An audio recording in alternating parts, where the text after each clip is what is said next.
So moving, we moved, and so moved. are we buying or no? Aye. Aye. Any no's? Linda, perfect timing.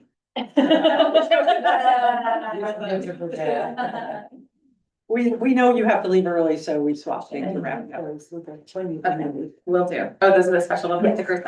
Okay. All right. So, first announcement, we have a back to school family resource fair, happening right here on Thursday, July 30th. We will have more details and information soon. But this is the sort of opportunity where we give away backpacks and school supplies, and anyone who is in need of that and wants to get ready for back to school, that this is when it happens. So July 30th. Airport noise. We have been hearing quite a bit about airport noise in West County, and it's a very frustrating case of government pointing fingers at government, as we are all familiar with happening, unfortunately.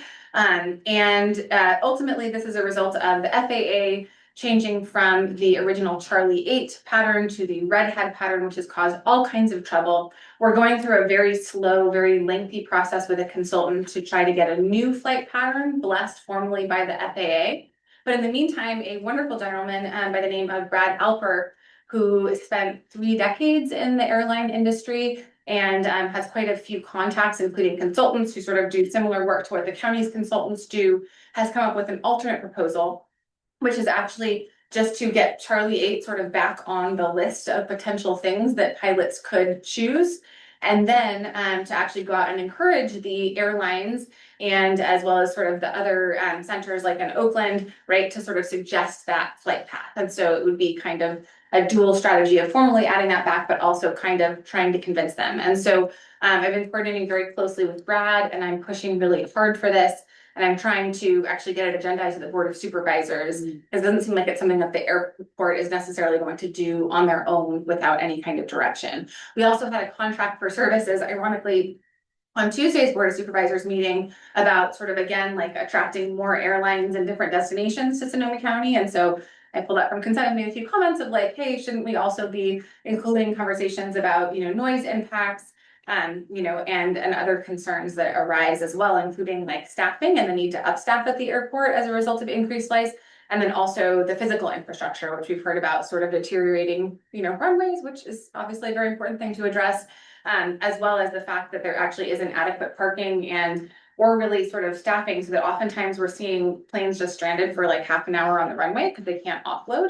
Because it's full. So if you get there early, you don't actually get there early. You get there early and you sit on the runway for half an hour. So I'm trying to sort of advocate for a bigger strategic plan conversation around the airport. Apparently, I learned from John Stout on Tuesday that the last strategic plan for the airport was completed and approved in 2012.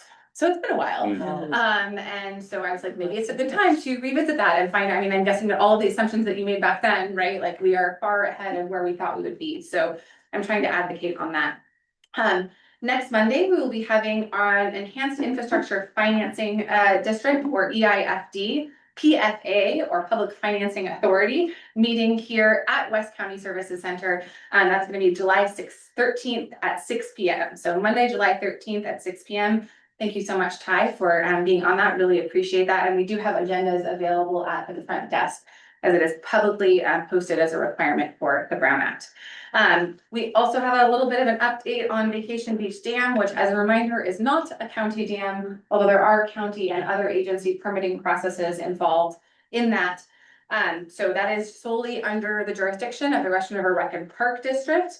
Nothing is stuck with Permit Sonoma. We've worked really hard, and Permit Sonoma is aware that this is sort of a top community priority. We want to make sure that there's no, obviously we don't treat anything sort of special, but we're making sure that there is no, kind of lag time or anything like that. We're trying to process things as quickly as we possibly can. So Scott Orr, our director at Permit Sonoma, actually met directly with Russian River Rec and Park District to provide personal assistance. So it's very clear that we are, doing our best to support them. But there are some things that are still outstanding relating to the violations that resulted from a citizens code enforcement complaint, but that is not actually holding any of the permitting process up. And as a reminder, the official policy, which apparently was not taken super seriously by staff for a period of a few years, but we are back on track, which is that with code enforcement, it is a complaint-driven only system. So that means that we are not going out and trying to red tag Russian River Park and Rec and Park District. We only kind of go out and investigate if someone submits a complaint. And in this case, there was a complaint submitted. And so we had to follow up on that. It sounds like where some of the challenges are is the district is currently navigating processes with other agencies, because unfortunately, it's not just the county, it's the whole government alphabet soup. So it's the regional board, it's Fish and Wildlife, and it's the Army Corps of Engineers. So they have a whole bunch of government red tape to get through when it comes to getting the dam up. So those are my main updates, and yeah, happy to answer any questions. Any questions from the council? I'm wondering why they didn't do parking down there, did they? I mean, there are people that think that the bridge isn't up, but people need to know the bridge is up, so. Even though the dam is not up, the bridge is up. But they didn't put a parking area. Usually they carve out a parking area. Do you know anything about that? I don't, but I can definitely look into that. I can also ask him. Yeah. Ask Park and Rec, but Yeah, and I'm wondering if it's the usual complaint person who made the complaint. indeed. All right. Yeah. Oh, another thing that I wanted to mention where I just came from actually was our fantastic partners over there with what I'm totally like a name, River Arts. No, yeah, but what's the official name of this? River Arts, River Arts. Are painting an awesome mural over at Gurnville Liquors. It's this beautiful sort of mandalas. There were like, I don't know, at least a dozen people out there painting when I stopped by to lend a bit of a hand. So it's just there. I love the way that they beautify downtown. And also just a shout out to Lee and all of the volunteers, Jen Wertz, everyone who maintains the beautiful garden around this building, and a really cool garden, if you guys haven't seen it, out back, which is awesome. And the peace poles were also from River Arts. They brought those, and people have donated, you know, all of the redwood boxes and built, you know, those benches and tables out there. So it's really lovely. And mulch, yeah, all of the things, yeah. So gonna have a nice harvest, I think, this year. Yeah. All right, and I'll. Okay, thank you. Thank you, Linda. Thank you. Shouldn't the public ask questions as well? Yeah. If there's any public comment. Public comment? I have a public comment about it. Could you come, you have public comment for Supervisor Hopkins or for? Another garden, Five Creek. This is Five Creek Garden, just so you know, everybody knows, it's gotta put it in your mind. Different. We're agenda. gonna, Different agenda. you can do that in our Yeah. public comment. I'm just here to witness it, Okay, what's going on today. And I don't see any hands raised online. If Okay. anybody online has a question or comment for Supervisor Hopkins, you can raise your hand now. No. The public comment on this is closed. Okie dokie, let's move on then to council member comments of things not on the agenda. Just please be brief. We're gonna ask everybody to stick to the 2-minute limit, please. Any comments? Yes, Joe. I received complaints from 3 residents about the raccoon trucks. Parking in places, the junk hauling trucks, the big black thing. Yes. I mean, I get it, it's free advertising. They move probably before they're gonna get towed. But they often block visibility. They're often near a corner. Even when they park across from the theater, they block visibility. So there's probably little or nothing that can be done. But people are kind of ticked off about it, and I understand. Yeah, I do too. I've seen many of them. Any other council member comments? Me. Go ahead, Becky. I would like to thank the county for coming out and mowing along Neely Road. I received several comments or several complaints from neighbors, and I had one neighbor who has a work crew who actually was doing it himself. Along the split, if you've ever been all the way down to the end of Neely, there's a split where the road. Anyway, Ray's been doing that, but they came out and mowed a week and a half ago, and I didn't even have to call after getting complaints from my neighbors. So thank you very much, County of Sonoma, for mowing the edges of Neely Road, which hasn't been done since they paved. They did the same at Summer Home Park, Excellent. and it's amazing. We're very You pleased. can actually see the river again. Any other council member comments? Can I backtrack to a question to Supervisor Hawkins? Sure. She's, Do you recall, I think it was at the end of last year, there was a whole list of roads that were slated to be repaved. Is there any way to get an update on how many of those roads have been repaved at this point? Yeah, we can actually absolutely get that from public infrastructure. Those are 2-year programs.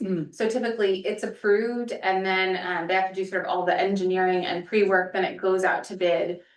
So if it were, I'm guessing that this summer would be the first season of that 2-year cycle. I have to double check. And then the next, so it could be either sort of this summer or the upcoming summer. Right. So, but we can definitely get an update. And I will say that we actually had a very severe budget shortfall that would have actually taken away a number of those projects that we were able to backfill in budget hearings. So to my knowledge, that original list is still moving Still forward. employed. Yes. Great. Yeah, Thank but we can get an update on the timing. So, Okay. yeah. And if there's anyone in particular that you want us to track so that you can find out where it is in the Hilton schedule. Road. Okay, happy to look into it. There were a bunch around that area. And so my guess is that whatever summer that's happening, they'll probably do that whole area all at the same time just for cost effectiveness. Awesome. So, yeah. Thank you.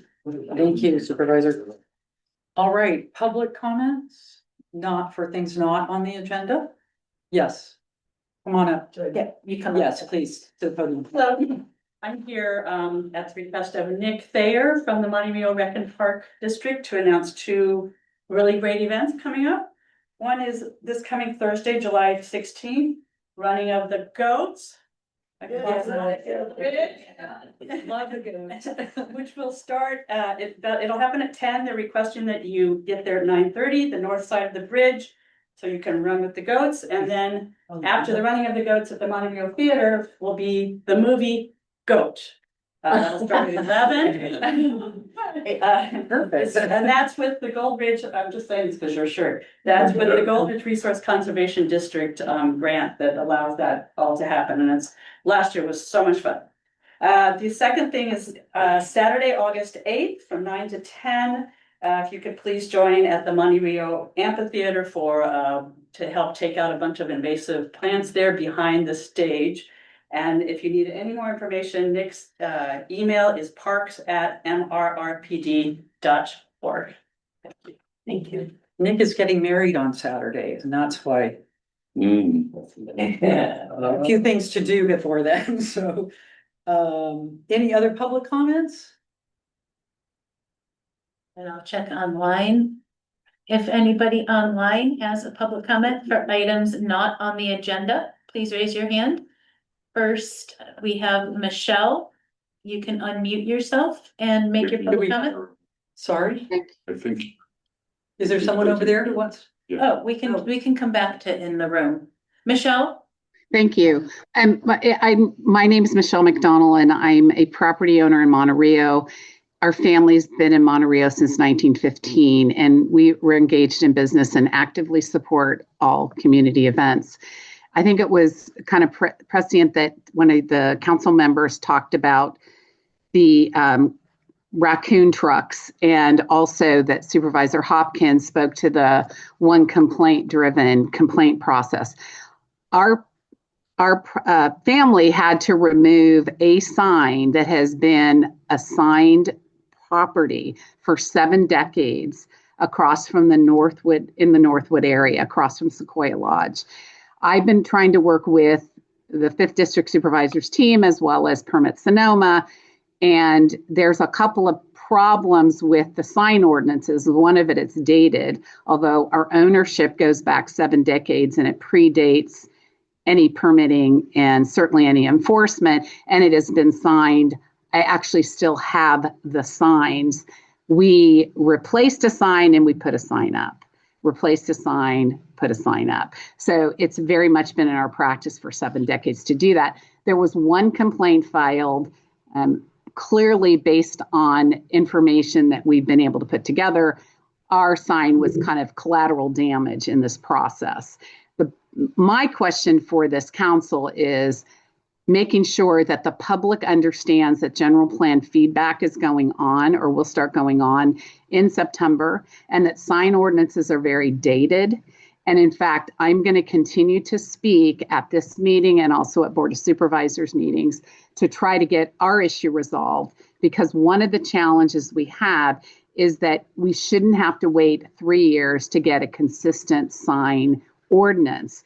And more importantly is 2 signs came down in a 150-yard corridor in Northwood. That was the complainants, as we can put together, their aim. What happened is, because it's complaint driven, signs that are not compliant still remain. So it is inequitable for those of us who are property owners for decades and have exercised good stewardship, not only with outdoor signing, but that's permanent, but also with outdoor signing for events. We've had event signing going back to the fire department in Monterey since 1970. Thank you. Thank you. Your 2 minutes. We have a time limit. Thank you. Thank you so Michelle. much. The council can't engage in conversation about this because it wasn't on the agenda, but I'm sure Debbie has made a note. I've made a note. Any other? And, well, did we have somebody in the room? Oh, yes. Are you somebody? This does relate to the presentation tonight, but I think it stands as on its own as well, so I wasn't sure when to show up. Okay, my name is Harry Clark, and I'm here tonight as a resident of Forestville and as a member of 2 community nonprofit groups who have taken a clear stand against the proposed asphalt plant in the Green Valley Creek watershed. I appreciate your focus tonight on Green Valley Creek on your agenda, and would like to thank our friends at Goldridge for the amazing work they're spearheading in our community. For the past 3 years, I've been learning about Green Valley Creek and its critical role in our watershed, while trying to reconcile the scope of the environmental degradation related to the current operation at the Canyon Rock Quarry site, which abuts the creek. While the county has incrementally approved expansions of the quarry operation over the past 50 years, many of us in the community are concerned that the scope of impacts from the last expansion on Green Valley Creek, the Highway 116 scenic corridor, and our rural community were seriously underestimated. We live 6 days a week with intense truck traffic and the airborne particulate matter generated by truck emissions and the quarry operation. The creek has clearly suffered from these impacts.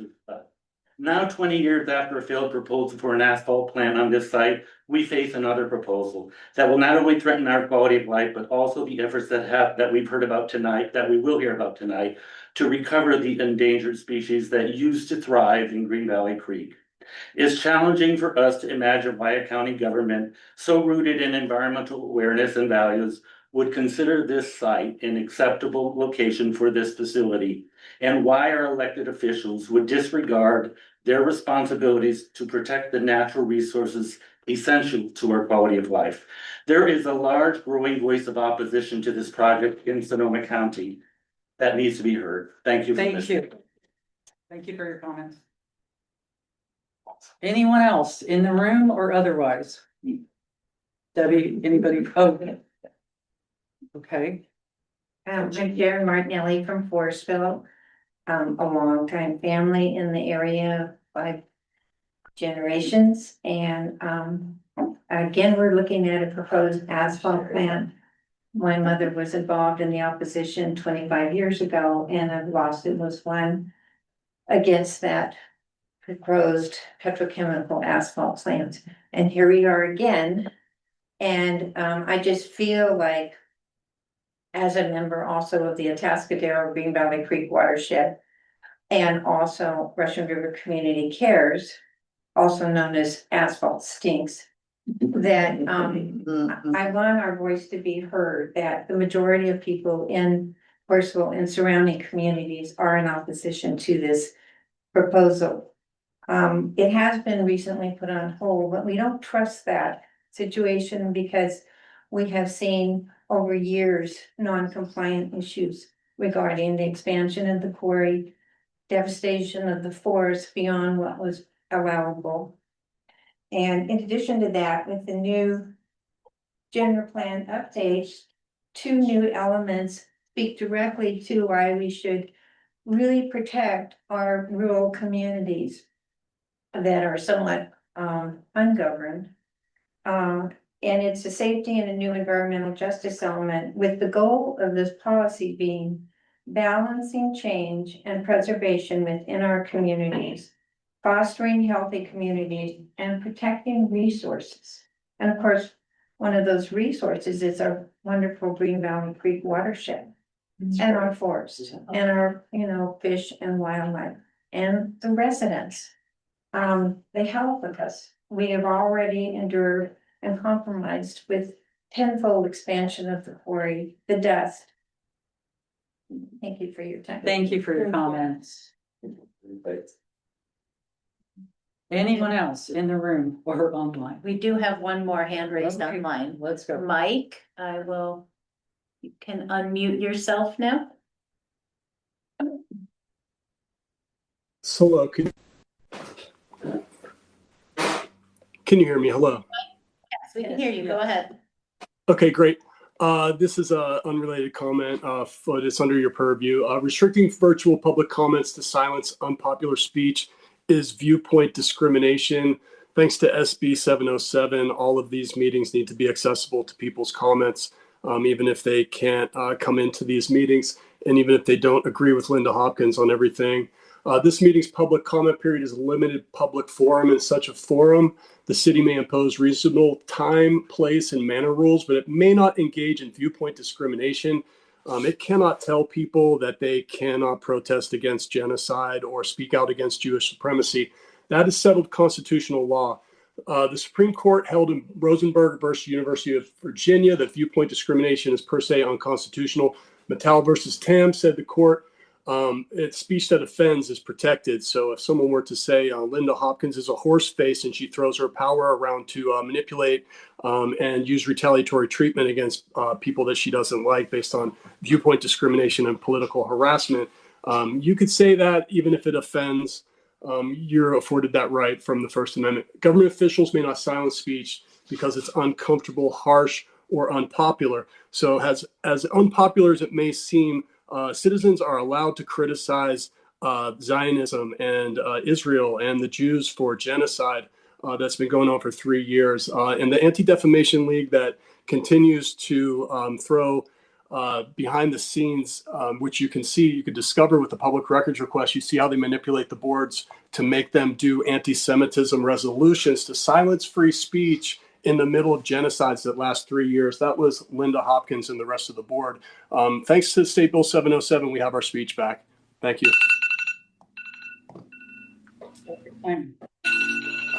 Anybody else online to be? We do not have any other hands raised online. Okay, I think we need a clarification, is that okay? yes, please. One thing that I would like to share, and ironically, this gentleman is commenting in a forum that never stopped accepting virtual comment. We have actually continued to accept virtual comment. The county, however, per state law, was just required to reopen virtual comment. So you may now comment virtually, via Zoom at Board of Supervisors meetings, which is a huge benefit to West County. What he is referring to is that one of the reasons that the board actually withdrew that privilege was because we were being targeted largely by neo-Nazi white supremacist groups who would come in and scream hate speech and dox people and state their address on the record. And so while anyone is welcome to call me horse face or goat face or dog face or whatever it is that you want to call me, you are welcome to do that. However, we do have a line when it comes to hate speech, and that is specifically to protect our employees from a hostile work environment. So you cannot still come and spew hate speech. That will result in, being given a warning. And then ultimately we can actually move to silence that speaker because you cannot subject our employees. And also it creates a culture of fear that actually discourages other folks from participating is the other thing that we heard. So I also wanted to thank, and I neglected to actually share this in my county update, so I'll just bring it up briefly now, that we are looking forward to working with Michelle on addressing the sort of issues with the sign, which cannot be dealt with right now under current code, but we're going through our general plan update process. And so really welcome her participation in that process and also the whole community's participation. And we've actually gotten now letters in support of Michelle from a number of other community members. And so if you're hearing anything about sign ordinances, let's have a conversation with Permit Sonoma and fold that into the general plan update process, which also reminds me, we should probably get that calendared again at the max at some point, just so that Permit Sonoma can give you all an update and get more feedback. So maybe that can be a future agenda item, but thank you very much for allowing me to speak a little bit more. Thank you for the Appreciate it. clarification. Hate speech is not protected speech. All right. Anybody else? Are we good to move on? We're good to move on. I just have to get these TVs on while you set up your thing. So- Okay. Well, while you're setting up, I'll introduce you. This is John Green and Sierra Cantor from Goldridge Resource Conservation District. And I happened to go to a presentation that they gave in April and found it really very illuminating and interesting. And I could actually follow it.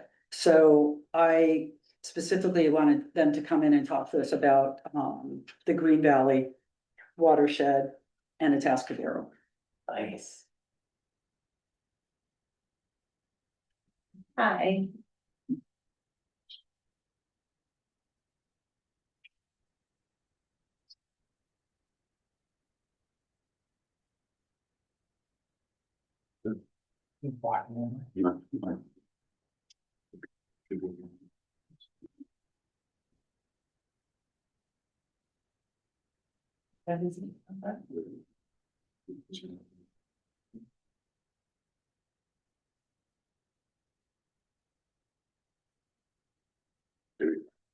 It works. It does. Cool. Okay. Hi, I am Sierra Cantor. I am the ecologist at the Goldridge Resource Conservation District, and I'm trying to make sure that I can advance slides here. I'm excited to be here. Talk about Green Valley watershed. It's Green Valley and Atascadero is a real focus of a lot of the work that we do in our district. And I love starting with this Luna Leopold quote because it really kind of shows the interconnectedness of both the creeks and our waterways and our watershed stewardship. We're going to be talking a lot tonight about salmon and specifically about our creeks, but that includes all of us that are in the watershed and all of the stewardship activities that we're doing throughout the watershed. Great, okay, just a little slow to respond. So John and I work for the Goldridge Resource Conservation District, and our office is that red dot right in the middle in the Atascadero Green Valley watershed. And our district is bounded in by the Russian River to the north and Laguna de Santa Rosa to the east and the Estero Americano to the south and the ocean to the west. And that is our little lovely slice of West County. And these are the major watersheds that are within that, within our district area. And we work with landowners and land stewards to facilitate stewardship practices. And we offer non-regulatory, confidential, voluntary assistance to folks within our community. So we're going to be focusing on the Atascadero Green Valley watershed, and there's a lot of words in a number of these slides, and it's primarily so that if folks are looking at this later, that there's some context that goes with the slides. But the watershed sits within the traditional lands of the Great Rancheria and Southern Pomo people.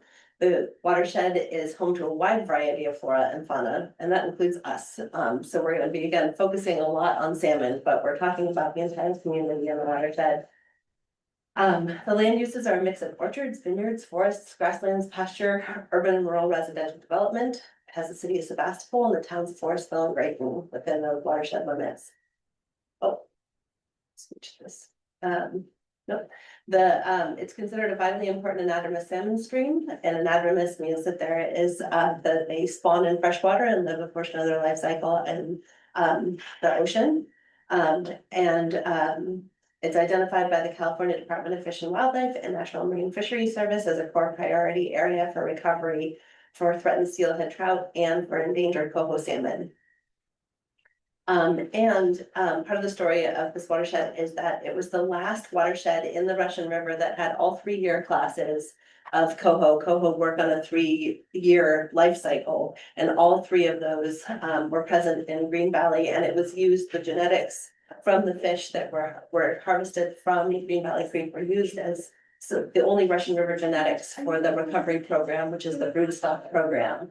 And I'm not gonna go into that because I don't have a whole lot of time, but if folks have questions about that portion of our recovery effort, I'm happy to answer them.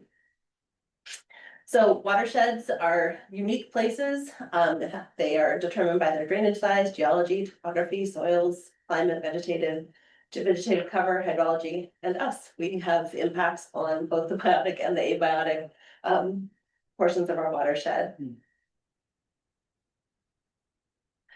So again, I'm going to be talking about salmon a fair amount, and salmon are a keystone species, and that means that they have a inadvertently large impact on their environment compared to their population size. And they are really critical. They play a very critical role in both the marine environment and in the freshwater environment. But understanding that there are a number of all of the creatures that live in our creeks are incredibly important. We have other endangered species that are non-salmonid species. We have California freshwater shrimp that are through the West County area. We're focusing on salmon because again, they are this keystone species, and recovery of salmon also leads to recovery of habitat that supports all of these other aquatic and other organisms that have evolved with them. So what salmon need, and they also indicate about our stream health, is that we have water quality and quantity. We have habitat complexity to support all life stages. There's a sediment balance that's entering our waterways from the surrounding watershed. Passage and migration in and out of the stream systems from the ocean. Quality and abundance of riparian vegetation, and tells us a lot about how climate conditions are impacting all of these things. And then this is a bit of a silly slide, but it is also just pointing out that one of the really important things that salmon do is they basically harvest nutrients from the ocean and bring them back inland. And they support through all the portions of their life cycle, from eggs through emerging as fry, through rearing as small juvenile salmon into adults that migrate out and come back into our systems, that they are feeding all sorts of other animals and processes, and also as they die, their fish emulsion, they're feeding the riparian forests. They are really critical to the entire function of our stream systems. And we are focused on they basically have gone extinct from the Russian River watershed. They've been extirpated here, other than the last 3 small portion of year classes that were found in Green Valley Creek. They have not been able to hold populations throughout the Russian River. And so the focus on restoration is to try to address the freshwater life cycle. We can't do a whole lot about the ocean conditions, but in our freshwater systems, we're looking at ways that we can meet their life cycle needs to cover their entire life cycle, and all of the habitat requirements that they have. And our restoration efforts have been focused on streams that have the best available habitat, which includes Green Valley. We have 2 watershed management plans that we've developed. They're available at that website. I'm not going to go into them too deeply, but I do want folks to know that they exist and that they do cover the watershed and are good jumping off places to learn more about the watershed. There's the Green Valley focused one that was published in 2014, and then an Atascadero sub-watershed chapter that was published in 2021. There it goes. So we basically go in and do, for these assessments, we're looking at information from just all of the basically public information and published information, from vegetation to geology to land use. Sorry, it's very slow. That happens within the watershed. And then we're able to work with landowners who are generous enough to grant us access to go out and do on the ground monitoring and to ground truth the actual conditions that we're encountering at the time that we're doing these assessments. And those help us get to, this is a very busy slide. But this is basically a list of priorities, restoration priorities, that we're able to break down by stream reach. And this gives us a jumping off place to be able to justify restoration projects and the funding that we pursue on behalf of these projects and the landowners who are granting access for them. And this prioritized list is based on, again, the causes of coho decline. So we're trying to address those things through our restoration area efforts. And the SHARP report, which came out, which is Salmon Habitat Restoration Prioritization, which came out in 2025, 24, I think, basically identified and updated the information for the Green Valley watershed that said water quantity, channel structure and form, and water quality were the major impacts and causes of decline. And then the giant black box of climate change, which we're still trying to understand and figure out and get ahead of a little bit. So that has led to, this is also a busy slide, but it's a map that's showing a number of projects and their interconnectedness that we are working on currently within the lower Green Valley and Atascadero section. John's gonna enumerate much more of this about our restoration efforts. But we have a number of, through this planning process and the assessment work and the on the ground monitoring, we've been able to partner with landowners and be able to create this iterative group of projects that we've identified. And we're working on them all. We see them, they look like they're separate projects and they have different names, but they really are, we see them as one cohesive effort to try to restore function through this area. And John's gonna jump into what we're working on restoring.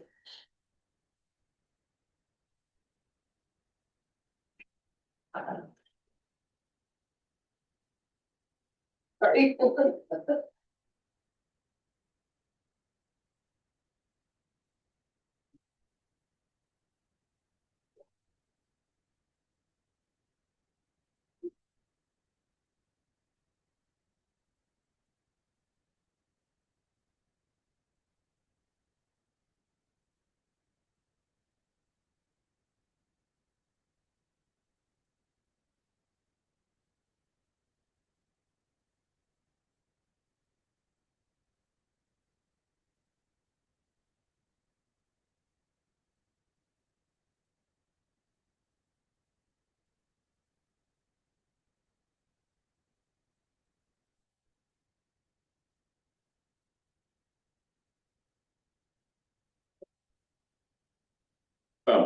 Thank you all for hosting us tonight. We really appreciate it.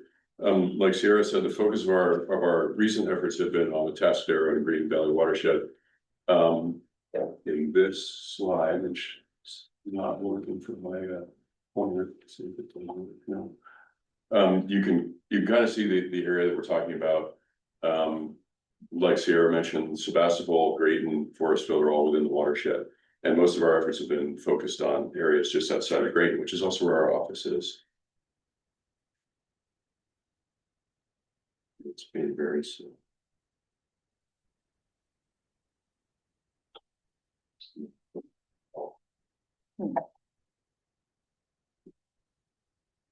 Are you sure that you're on the Sonoma Wi-Fi? Yeah. Because there's. Oh, there we go. Okay. Well, it worked for me. It just takes a second. Okay, there we go. Okay, so specifically, I'm gonna talk about the upper part of the watershed and focus on Green Valley. So Purrington Creek, Upper Green Valley Creek, and then a portion of Lower Green Valley Creek where you can see it labeled there near the top. And I'm gonna talk a little bit about kind of the impacts of Western settlement going back, say, 150 years, and then some of the ways that those impacts play out as far as habitat goes and what the impacts are on fish populations. And then what we're doing to try to address some of those impacts. So when we develop land, we do a lot of things that kind of change the way that water interacts with the land. You know, we put in roads and houses and driveways and patios and stuff, lots of impervious surfaces. That causes water to run off. We extend the channel network. So if you think about stream channels, when we put in a road that has a ditch alongside it, that's essentially extending the stream channel network. So that makes it easier for runoff from these impervious surfaces to get into the creek quickly.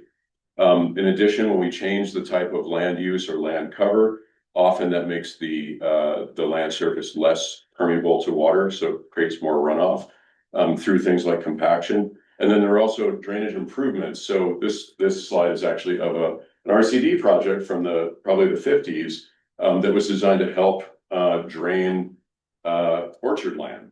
And unfortunately, that has a negative impact on the creek. So we're kind of trying to undo some of these things that we may have been involved in creating, 70 or 80 years ago. So all of those processes tend to increase runoff, right? They put more water in the creek more quickly. And that creates higher stream flows, and those higher stream flows occur more frequently.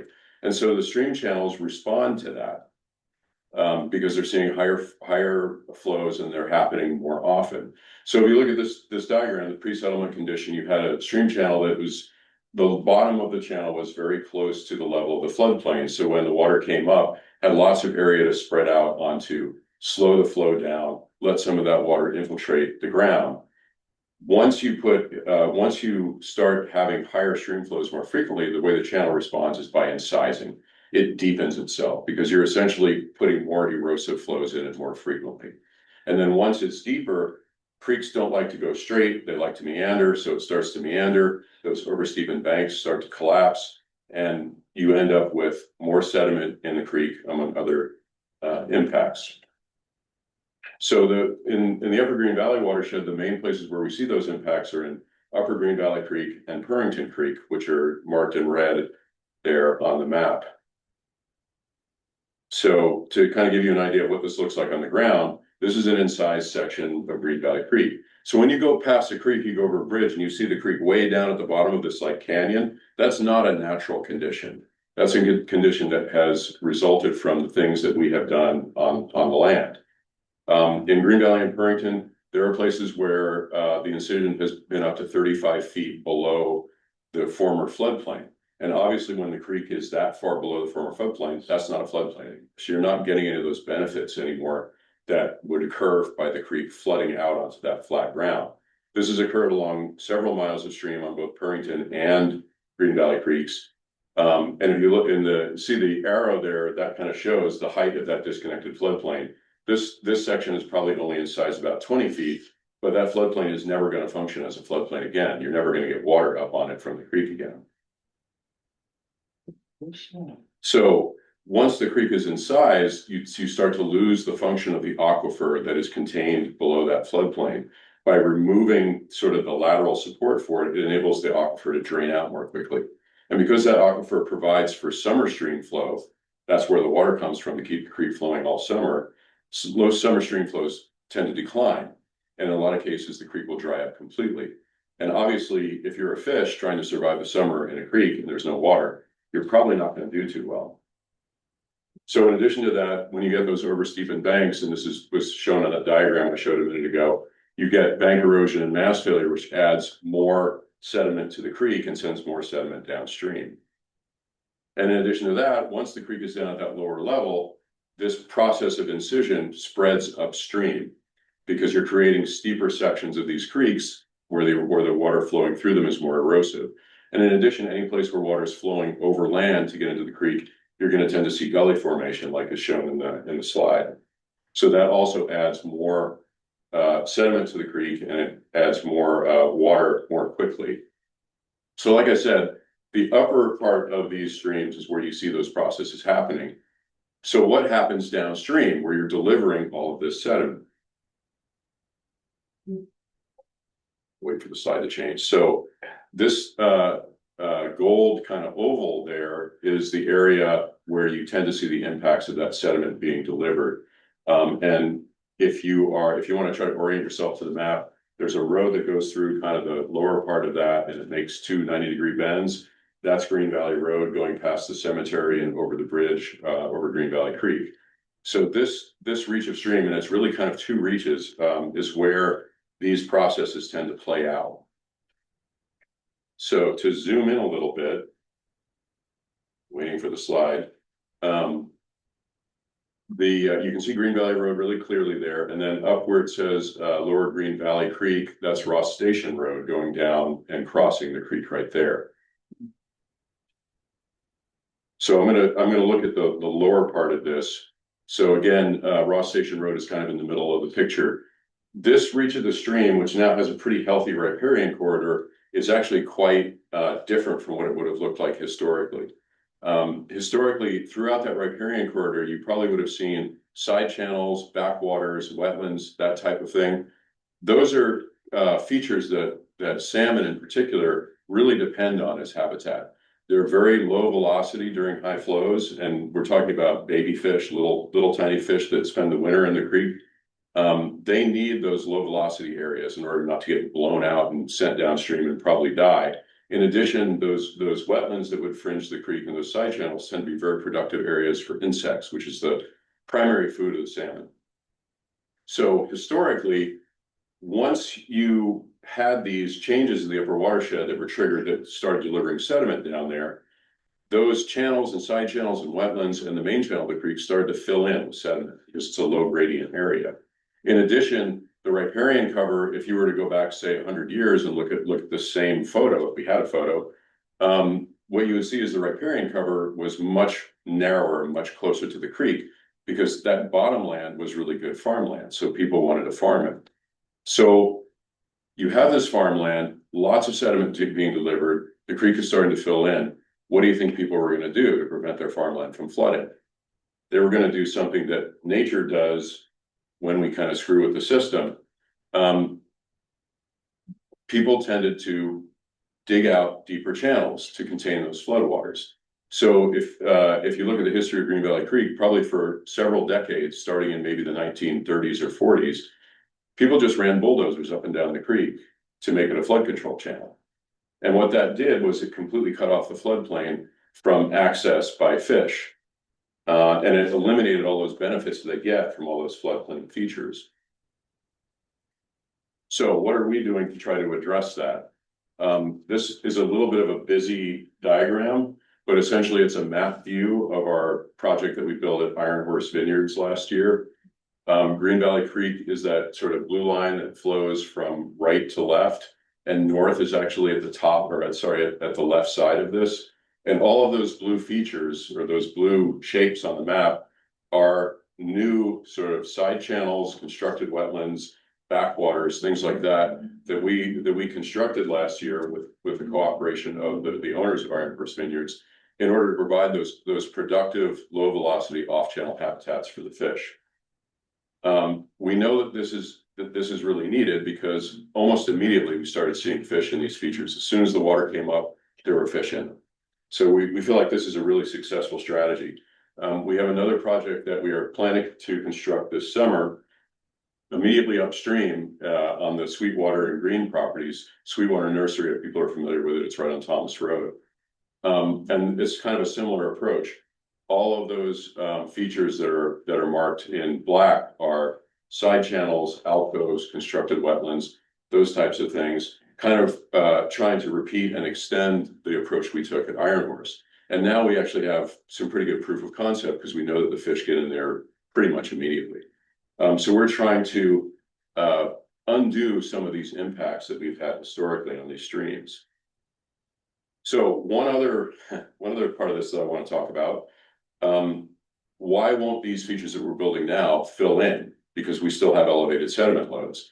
Well, the reason for that is because the sediment is being dropped out further upstream. We have a section of stream channel that has very little capacity, and people probably know it. It's where Green Valley Road floods in a really dramatic way every time it rains pretty much these days. And so that area is kind of outlined in gold there. That's what we call an alluvial fan geomorphically. And it's a place where sediment deposition tends to happen for a whole variety of reasons that I won't get into now.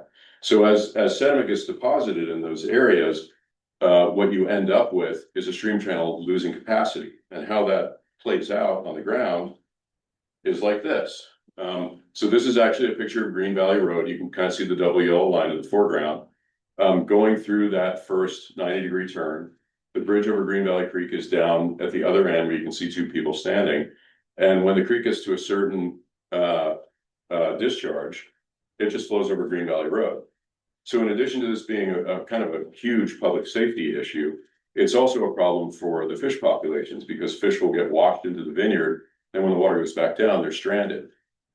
When the water agency did their project in 2017 to try to restore some of this capacity, we worked with them to rescue fish that were stranded in the vineyard. We got 400 fish out of the vineyard. Wow. So it's really, really significant.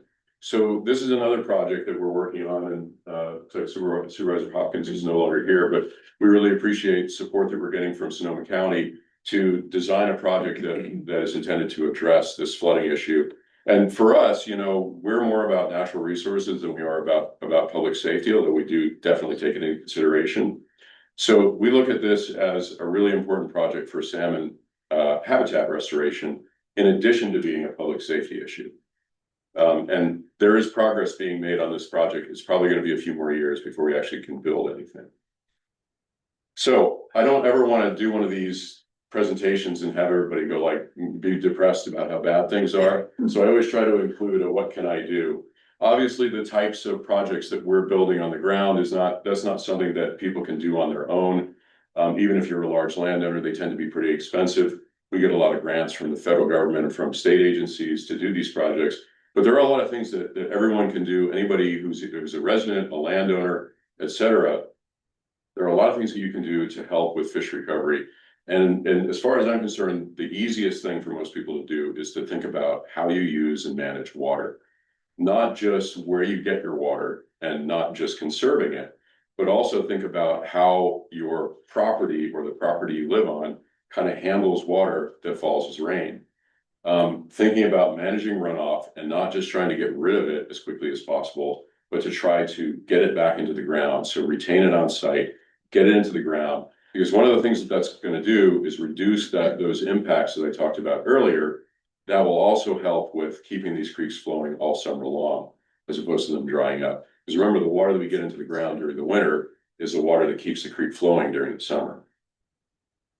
And I have these resources that I outlined. I'm not going to read through them, and I kind of want to get through the slide quickly, but I can provide this list. These are all resources for people who are interested in working on better water management and also working on how to address runoff issues. So the last slide, we believe that all this work takes a team, and hopefully that includes everybody in this room. But here are some of our partners and agencies and consultants that we work with over time to get these projects done. And we appreciate the input of all of them. And I think that's it for us. So we can take questions and. Okay, thank you very much. Questions from the council or comments? First, Betsy. I just want to thank you. I feel like I've lived here for 40 years and I've read about this stuff and I've driven through Green Valley Creek and it was my commute for a while. And I just wonder how I never knew so much of this. And how can we educate our kids and the rest of the community about these processes? Because I feel like you've been working silently. We try to be not silent. And presentations like this are really helpful for us. Exactly. Because education is a huge part of this. Yes. And you're not alone. I mean, most of these impacts weren't really well understood until recently. So you can't really say, oh, well, you know, our forebears were really screwed things up. Well, yeah, but they didn't really know what was going on with these things and how complicated these systems are. Every project we do has an educational component to it. And we try to do tours of our project sites, and then I run through the slightly longer version of what I've, you know, Sierra and I both run through slightly longer versions of what we've talked about tonight. But yeah, you're absolutely right. I think education is critical. I think high school students would jump on this. Yeah. I'd like to put a shout out also to the Atascadero Green Valley Watershed Council, who do bi-monthly, every other month, presentations that are open entirely to the public, and they invite us to speak often. They have a wide variety from like beekeepers to wildlife rescue to all sorts of projects that are happening, and that is they're friendly for all ages, and I would recommend. Yeah, I appreciate that the county is funding mitigating efforts, but how about prevention? I mean, there's still a whole lot of landowners doing stuff that shouldn't be done. And the county itself is probably doing a whole bunch of stuff that shouldn't be. Yeah. And again, it's most of the time it's because people don't really realize. We've worked extensively with like the county roads department to help them upgrade or update their standards and to educate their crews about, you know, how they're doing things and to make sure that everybody's kind of aware of the impacts that you can have and that there is a better way of doing things than sort of the like, this is the way we've always done it. And I feel like we've made a lot of progress. I mean, I've been at this for a long time and the difference between now and 25 years ago is almost like night and day. We have, When we finish on the council, yeah. Any other council members? I would like to ask, how do you engage with owners? Do they come to you? Do you go to them? How does that process work? It's really a combination. I mean, we do a lot of outreach and we used to do a lot of outreach by mail and people see it and they're kind of like, oh, this is junk mail and they don't get back to us. What I found is really helpful is meetings like these. And then getting one successful project on the ground will often open the door to the neighbors of all of the people who we worked with are all of a sudden interested in, because they didn't know about it before, but they see a successful project. Like we've done a lot of water conservation work, and one good water conservation project always spawns a whole bunch more because the neighbors see it and they say, oh, there's a big advantage here for me in the way that I manage my property and the value of my property. So that kind of neighbor to neighbor outreach, I feel like is the most effective way. And are you only dealing with commercial landowners? So any of us who happen to have a house with some land? Yeah, I mean, we're a little bit limited in what we can do because our funding, even though we're technically a government agency, we act like a nonprofit because we get no money from any, you know, we don't get tax money or anything like that. But we do have a certain amount of funding that we can use to help people by giving you technical advice and things like that. And then for larger landowners who may own a portion of the creek, we'll go out and kind of assess, you know, whether there is potential to do a larger scale project on their property.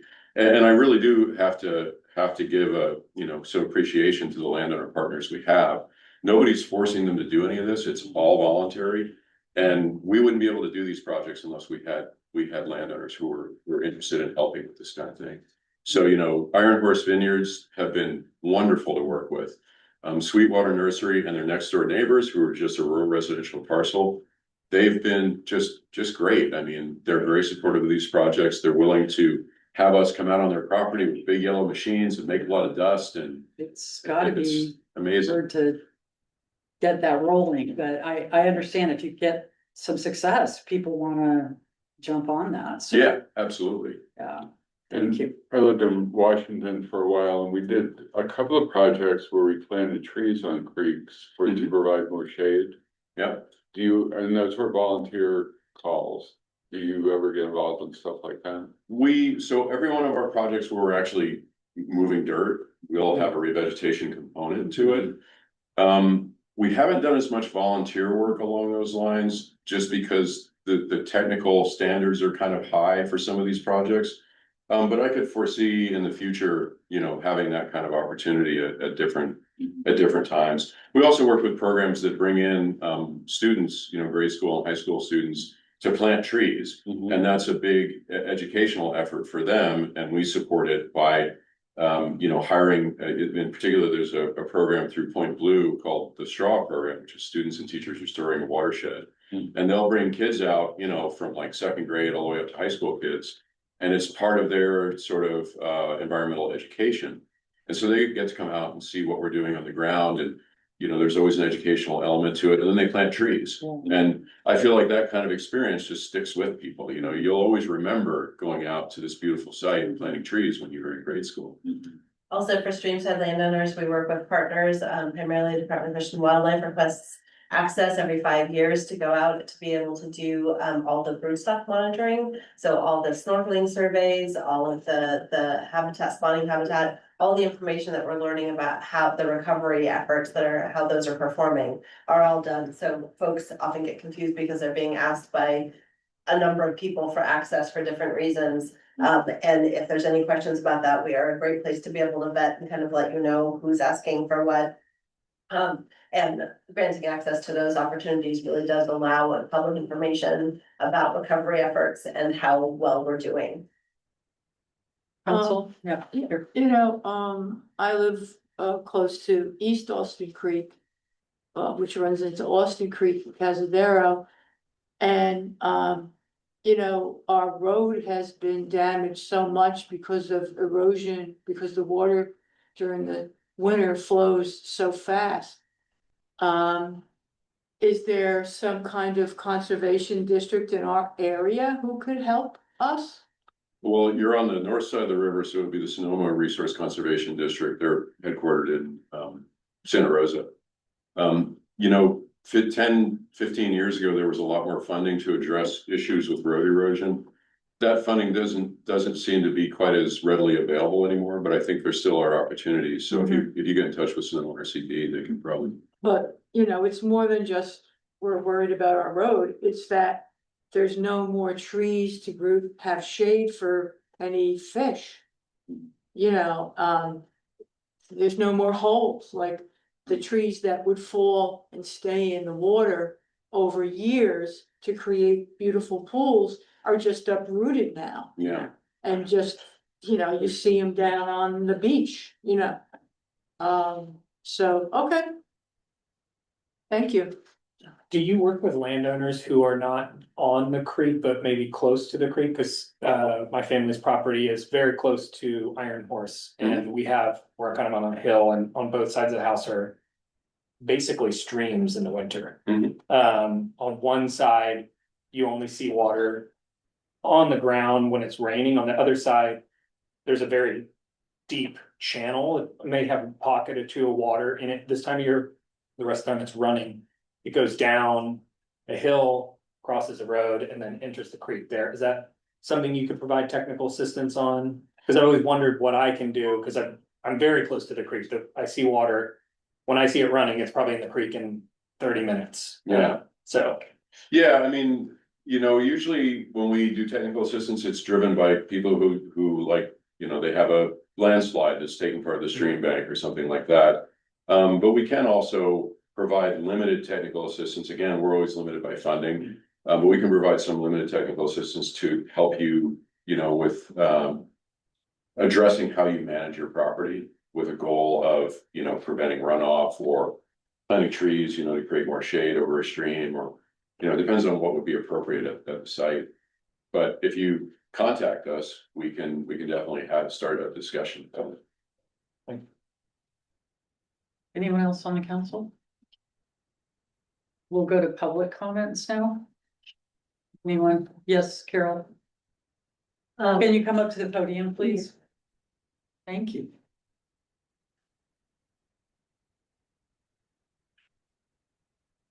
So I'm Carol, she made with Russian Riverkeeper. Oh, awesome. And so I really, first of all, I have some comments and then a question, and I really appreciate the fact that you're restoring a very damaged watershed.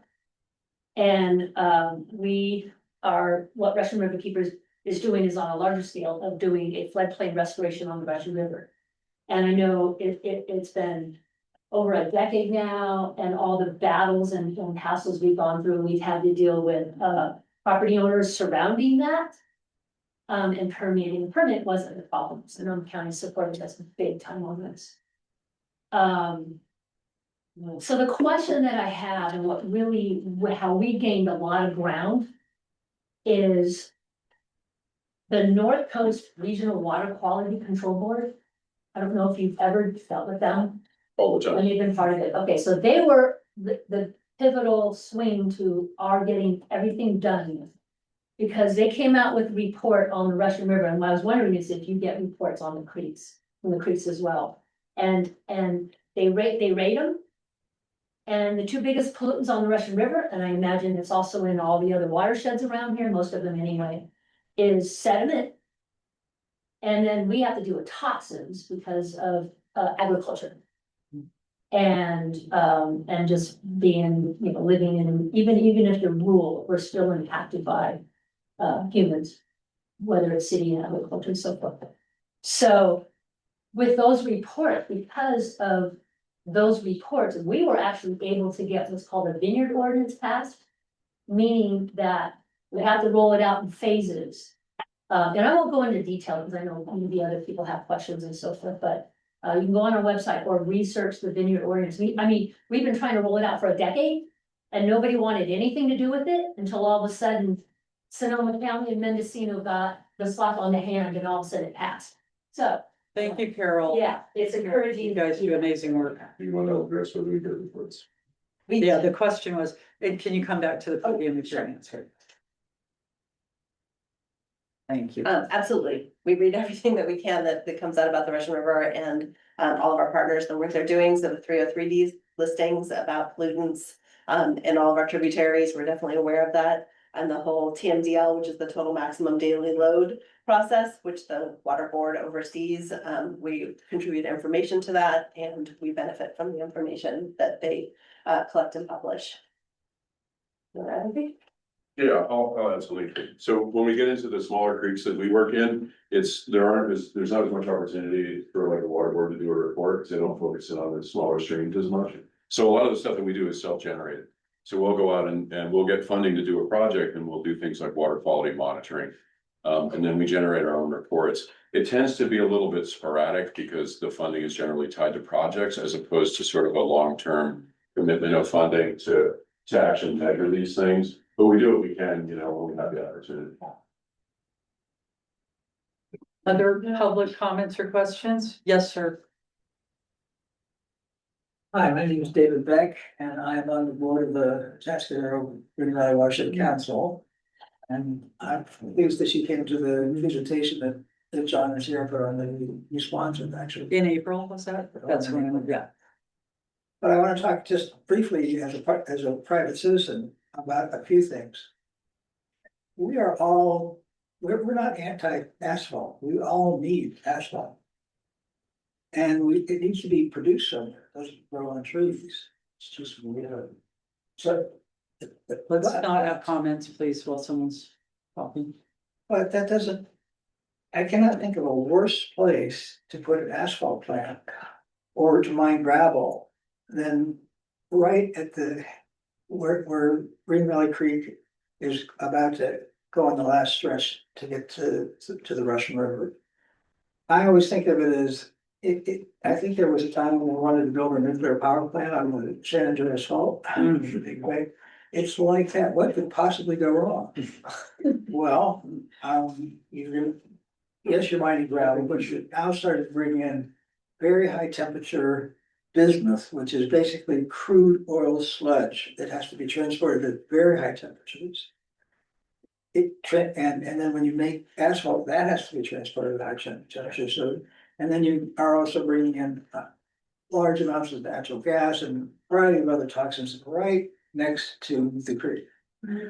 So just want to say that. I also would like to connect with you afterwards because I also live nearby actually quite close to the Iron Horse project, and I'd like to collaborate with you, which the last thing I'm gonna say is that we are hoping to launch what we're gonna call an adopt a tributary or an adopt a ridge.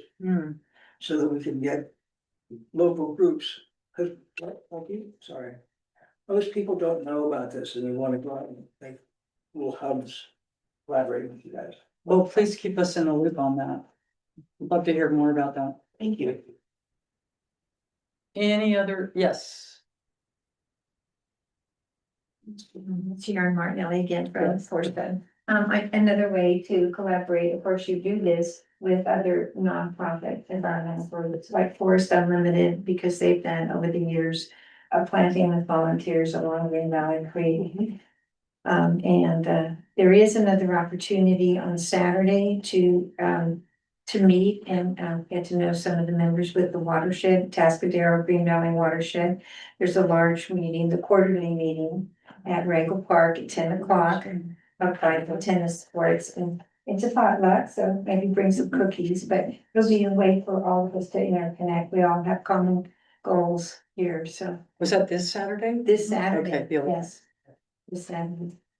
Thank And I you. also wanted to know, I missed the last tour at Iron Earth Standards Plan. I'd be really interested because that is a model. If there is any future opportunities to visit that site, that restoration site. Thank you. It's likely that there will be. Yes. We don't have anything scheduled right now, but Be on your website. yeah, we'll do some outreach of some kind. I'm just gonna put a plug, because we forgot to say earlier, that we do have a newsletter, and if folks go to our website, they can sign up for our newsletter, and that has information about any of the tours that we're doing, any of the public offerings that we have, and information about both what we're doing and our partners are doing. Thank you. Any other comments, questions? Anybody online, Debbie? There's no hands raised. If you are online and have a public comment, please raise your hand. No. Public comment is closed. Okay, thank you, John and Sierra. Yeah. Thank you. Thank you for the opportunity. Yeah. Appreciate it. Okay, so do we have Brittany? We do. Brittany, you can now come on camera.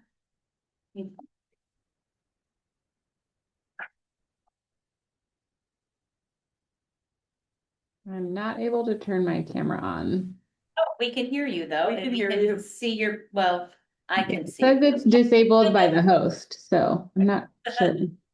Debbie Special. This is Brittany Lobo from the Department of Health Services, and she's going to talk about the issue of nitrous oxide as recreational use in the county. Go ahead, Brittany. Thank you so much. Yes, I'm gonna try. No, still can't turn my video on. Okay, that's all right. As long as you can hear me.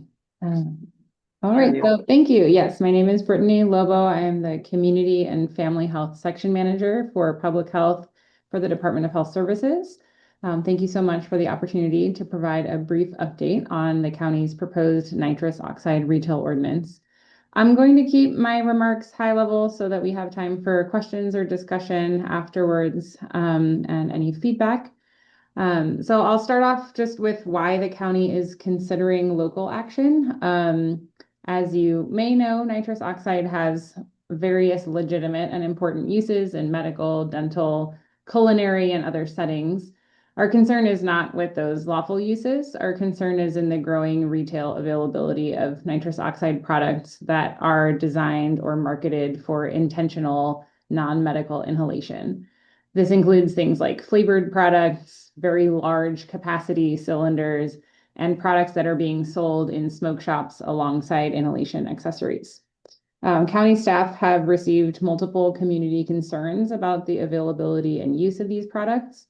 And we have heard from local law enforcement, prevention and treatment partners, and other jurisdictions around the state about their associated health and public safety impacts. There are a number of other jurisdictions throughout the state of California that have recently passed bans on retail sales of nitrous oxide intended for non-medical inhalation. Nitrous oxide misuse can cause immediate risks, such as loss of consciousness, falls, impaired driving, and oxygen deprivation. There was an incident in Sebastopol a few months ago of a crash involving nitrous oxide. So we do know that this is here and happening in our community. Frequent or heavy use of nitrous oxide can cause serious, lasting neurological injury, and long-term health consequences, including dependence and addiction. It's important to understand that California law already prohibits furnishing nitrous oxide to minors under the age of 18. And it also is prohibited to sell nitrous oxide when the seller knows or should know that it would be used for intoxication. That's the way that the California law is currently written. But those provisions are often very difficult to apply consistently in a retail setting. It allows for misdemeanor charges, which can be challenging to bring through the district attorney. And so we are considering clearer local retail standards that focus on which products can be sold, where they can be sold, and under what circumstances to give us an easier way to enforce and apply the provisions consistently across unincorporated county. We also have been working very closely with our city partners across all towns and cities in the county of Sonoma.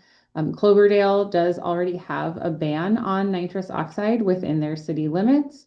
And all of the other cities and towns in Sonoma County are interested in a coordinated approach to this so that we are all moving forward with the same regulations at more or less the same time, although of course it is difficult to calendar these kinds of things all at exactly the same time. We are working on ensuring that the same provisions can go into effect over the next several months across the entire geographical area of Sonoma County. So the proposed ordinance would restrict the retail sale and distribution of nitrous oxide products and dispensing devices only in the unincorporated areas of Sonoma County, of course. It would also establish limited pathways for wholesale sales to qualifying businesses that use nitrous oxide for legitimate commercial or professional purposes. So it does not apply to coffee shops or culinary places that are using it for whipped cream. It does not apply to medical and dental practice where nitrous oxide is procured through pharmacy. And it doesn't apply to automotive, scientific research, or pharmacy-related uses. We know that there are lots of businesses that use nitrous oxide responsibly, and we want to make sure that they all understand that they will still be able to access their supplies readily through their wholesalers, and that the requirements related to retail sales of nitrous oxide will not apply to them. We have done a significant amount of outreach already. We have sent information to all of our licensed tobacco retailers, to all of our food facilities, chambers of commerce, community and school groups, and of course, municipal and community advisory councils. We did host a public information session yesterday. We're continuing to receive questions and feedback, and the recording to that session is up on the health department's main webpage if you would like to view a more complete version of this presentation where we go through a lot more of the ordinance in detail and then answered several questions from participants. Our schedule anticipates bringing the proposed ordinance to the Board of Supervisors for the first reading in August. We're currently targeting August 25th. And obviously the board will ultimately decide whether to adopt or revise the proposal based on input and policy considerations. So I'm happy to spend the rest of the time answering any questions, hearing any concerns or feedback from the committee. And that's Council? Yeah, I have a question. What is a legitimate private use of it? I don't understand why people buy it except to get high. Is there another reason?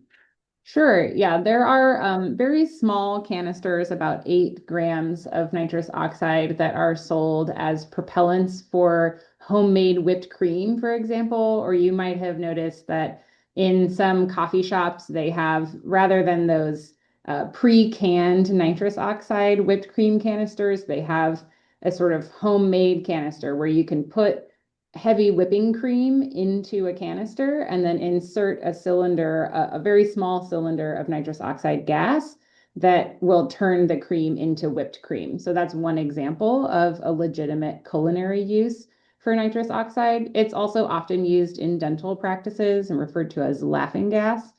So that's Yeah, I'm just concerned with private citizens' needs, so I can understand home use to whipped cream or something. Is there any? That's the primary home use that we are aware of. And those small canisters, the 8-gram canisters, under the way we're proposing the ordinance, would still be allowable for folks to purchase from an authorized culinary, like a restaurant store, for example. Thank you. Sure. So when did these become available at smoke shops? I can't say with certainty exactly when it started. I will say that our staff who are doing tobacco retail inspections have noticed a significant increase in the size of cylinders and the availability of these products over the last 2 years or so. And we convened a working group within the health department, including Zero Waste Sonoma, because of a lot of the environmental concerns with disposal of the canisters, about 6 months ago to start talking about putting together an ordinance. You But have my, yes, it sounds ridiculous. yeah, Anyone well, I agree with you. Public comment in the room? Or questions? All right. Okay, Carol, come on up. Yeah, I actually don't, what we come across when we do river cleanups. And mostly like along the river itself or on highways, are these large canisters. And it blows my mind how, I mean, I'm familiar with the tiny little canister. That goes in a whipped cream can. Yeah. These are like about this big. I won't see one. I won't see two. I'll see like 9, 10, 12, 15. So some large group, and it blows my mind how in the world can they even purchase something like that? Like, why is it allowable to the public? But then also it's very difficult to get rid of those canisters, and it worries me like, yeah, just, is that the new recreation? And the sad thing is, it's along the Russian River, those canisters are being left along the river that we have to clean. Wow. So that's a comment, and again, how in the world can they even sell them in containers that large? And that sounds wholesale. Yeah, that's Yeah, definitely, that's. Yeah, like what purpose would it, yeah, I don't understand, but The anyway. canister's not recyclable? No, No? I did, I mean, I had to reach Okay, out to just Courtney made out of Scott with aluminum? Recology and say, and Zero Waste and say, hey, this is an upcoming problem. And she's like, yeah, we know. And they're trying to come up with some protocol on how people can dispose of them. I mean, people shouldn't have them. So that was why it shouldn't be, it was not a problem, but now it is. And so there Zero Waste is working on it, but I've left them. I made arrangements and they were able to dispose of them, but you know, if you see them out there, it's not easy, so, yeah. Okay, thanks, Carol, again, for your work. Any other, yes? Yes. Sally, can you come up to the? I'm gonna try, okay. A similar related issue. We're finding more and more of those goddamn little vapes. Are hard to dispose of, and we need some sort of collection. Points like, ashtrays for cigarette butts, we don't have enough of those either. Even though, the price I hear is almost up to $15 for a pack of cigarettes now. But I see more instead of, people on their pipes, with the green. I'm seeing more and more vapes, and I hear they catch fire. That's, So. that is a good comment, but it's sort of off the agenda of the sorry, nitrous oxide. That's okay. That's, Thank I you. just had to say something about that. Yeah, Thanks. anyone else in the room? And if anybody online has public comment, please raise your hand. We have no further comments, so public comment is closed. Okay. Thank you for that. Thank you, Thank Brittany. you, Brittany. Thank you so much. Okay, the last item for us is the Community Engagement and Outreach Plan ad hoc update. And I hope everybody had a chance to read it. Yeah, I was really impressed for all of you who were on the ad hoc. Betsy's the only one here. I am, You're yeah. representing. But I'm still impressed by Nick and Carrie.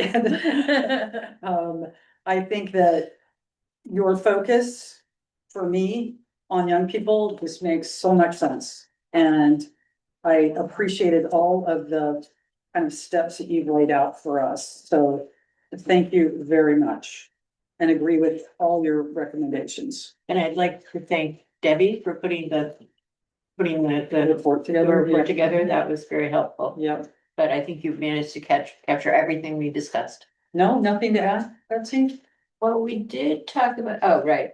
So we very much want to connect with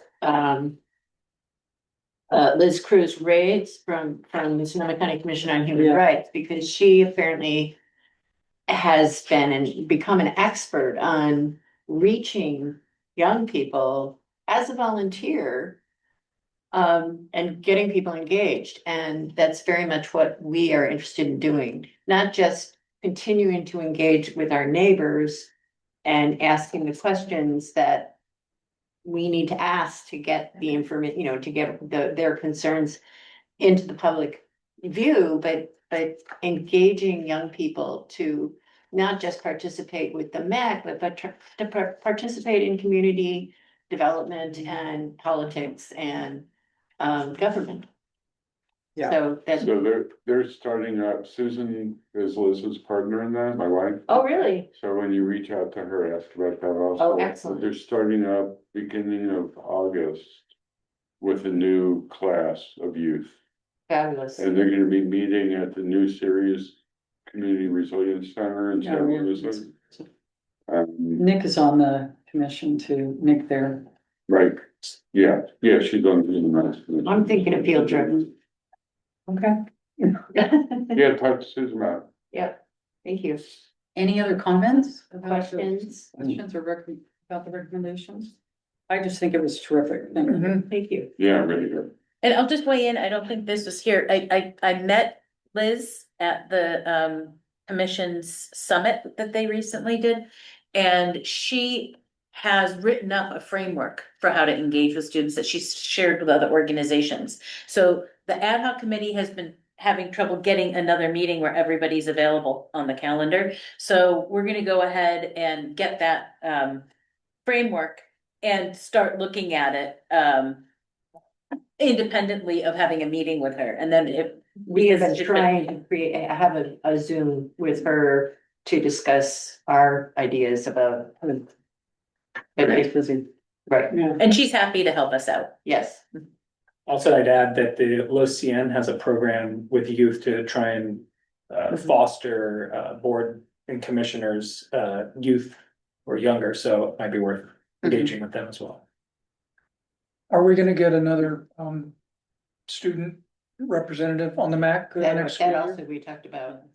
Yes, and so based on the feedback that we received from the last one, we brought that into the ad hoc, and the ad hoc has been talking about that. And so the goal is to have something fleshed out enough to bring someone on when school starts in August, September. right, Yeah, so we're kind of taking this time, instead of having brought somebody on in January when the previous one ended, we're sort of revamping the program and making it maybe more relevant for the student. Did she give us some useful feedback? Yes. Good. Yeah. Oh, yeah. Yeah, we had a report She was pretty engaged. on the December, the one that we had at the Yes, Rio yes, Nito Road, at the station. Mm. At that meeting, there was a report that she gave us, yeah. Anybody in the room have any comments about us trying to engage with younger folks, And continuing to engage with our older folks? Might be the Our youngest neighbors. person in the room. Our neighbors. Not very young. Okay, then I do believe we are ready to be adjourned. Oh, where the comments? I'm sorry. There, I always forget comments. if there was anybody online that wanted to make a comment on the community engagement and outreach report, raise your hand now. There were no comments, so.